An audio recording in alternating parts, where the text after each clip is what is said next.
I came into the business from school. With most family businesses, there is always that pull of the business, and the bottom line is if everything else failed that you were going to do, you could still rely on the family business. This is the bottom of the pie. This goes through here, through two sets of rollers. It goes through here, and it comes out like that. And that's the bottom of the dough. It's quite a heavy consistency to hold the meat and the gravy. I had thoughts earlier on, very early on, of becoming a concert pianist. The podger is to make the shape of the dish with the dough so that all the meat and gravy can go inside. So this is what Harry's going to do. He's going to podge the pies for you. I were to put my hand on my heart and say, I know every single thing that goes into our food. Every single thing. We produce everything from scratch, from the bottom up. From the flour, the marge, the beef suet, which we prepare ourselves and grind ourselves. Our parsley, we grind ourselves. Fresh English parsley at the moment. In actual fact, it's Spanish, but generally during the season it's English. We have fresh beef every week that I bone out. I actually butcher it myself. Everything is produced from scratch, so I can put my hand on my heart and I'll say I know exactly what has gone into it. That is that's very good. That's a real plus side for me. This is the meat with salt and pepper and a drop of water so we can use it, and a small drop of gravy browning just to give it a bit of colour. And here we go.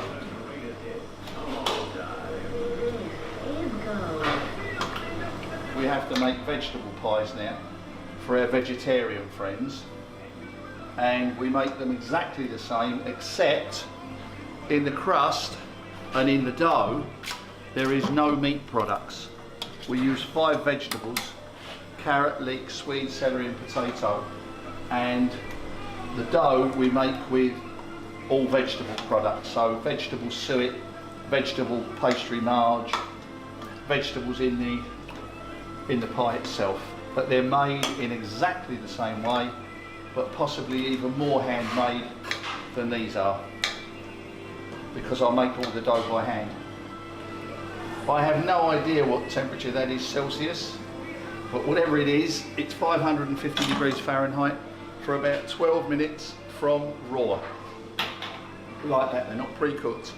550 degrees for 12 minutes and then they'll be done. For hundreds of years, most especially in London but other cities as well, there were pie men who would make pies for probably a halfpenny or a penny each. An old halfpenny or a penny, not a new one, an old halfpenny and a penny each, that they would carry on their head big trays of pies and sell them, containing God knows what, because some of them probably didn't contain a terrific amount of decent meat or decent ingredients indeed. So you can stick the tops on to damp the tops.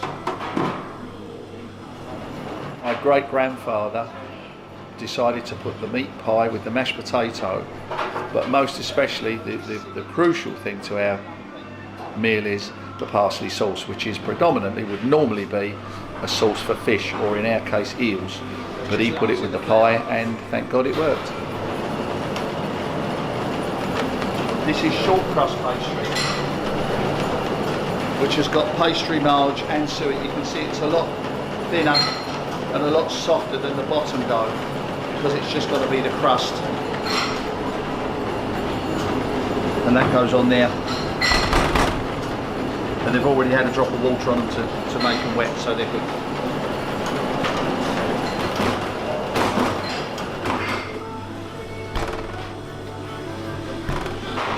See, when you put the tops on, you must keep your hand like a crab, because otherwise if your palm hits here, it'll knock all the meat and the juice out, so you have to be careful.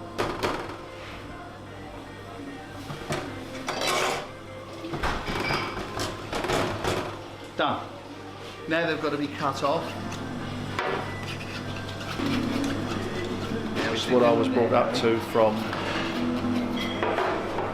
0 years old, from a baby. It's all I've ever known. Right, Larty HQ, you got your oil rig here. I did say. I've got 2 in. I did guess. I guessed. Where's this kitchen? Where's the kitchen roll? Done.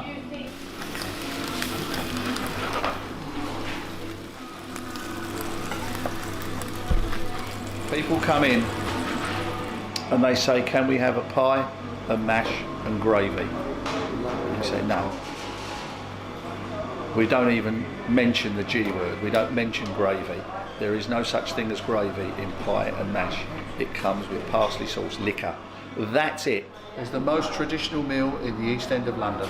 Pie, mash and liquor. And there's the proud recipient. Thank you.